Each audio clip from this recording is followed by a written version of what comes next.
Writing Machine asks, and this is a very important one, how do you suggest modeling real-world cultures, particularly historical cultures, I think, into fictional stories without being offensive to the chosen culture? I would say that's not a question of regarding history. It's a very important question. We have, in our case, for example, brought a sensitivity consultant, Nice. especially for that, because we have 5 different nations and they are all vaguely based on cultures from our own world. And some of them, like let's say European, are in our actual world in a position of power compared to some others which are not in a position of power. And bringing in a consultant really helped us, because you are not, and this is really important, you are not writing to a vacuum. You are writing to readers that exist in our world. And when they read a book where black-skinned people are in a position of power or not in a position of power regarding people with very pale skin, that is a message, even if you don't want it to be a message. Yeah. Everything is political. Just accept it. And so I can't just give an advice on how to do it, because I think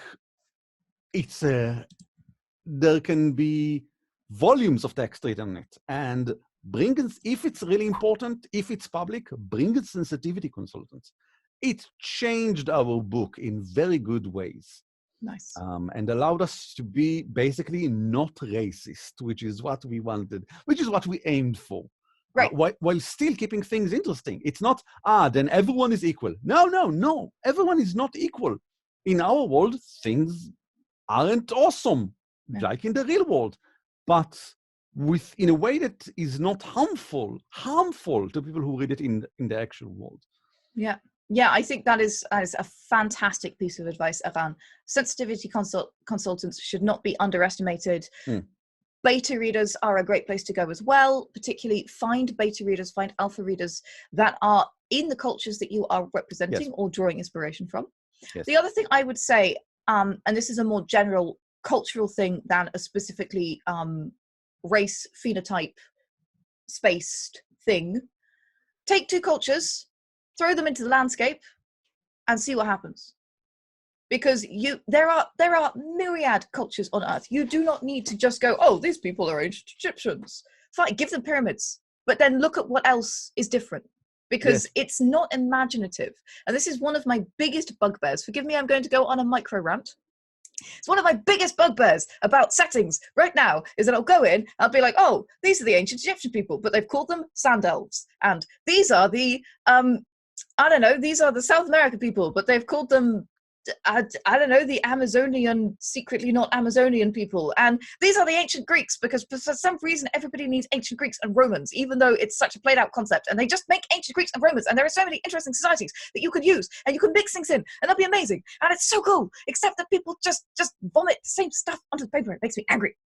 So I'm done with my micro rant. I would recommend a book, a role-playing game book called Reign, that is R-E-I-G-N, which has, I think, 4 or 5 pretty unique and awesome cultures that have been obviously well thought of and have very little to do with real-world cultures. And that's a good inspiration that I go back to sometimes, thinking, right, I should go that way. Not my version of Egyptians, because it's been done. It's called Egyptians. So I don't really need that.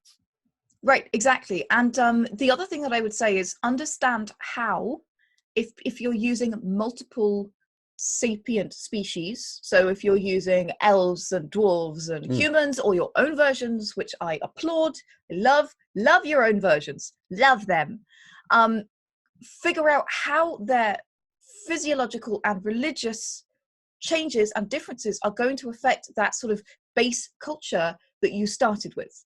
Because this is something that I find people don't do enough. They don't really dig into, well, actually our physicality is like this, and actually our religion is like this, and actually our society is matriarchal, for example. So how is that going to affect the sort of base concept, or the 2 base concepts that I have considered to create something completely new, to create something completely original. And just sort of experiment with things. The other thing I would recommend is Trent Hergenrader's collaborative world building cards, wherein he has a series of different values, and you can randomly assign or intentionally assign number cards and trending cards to those.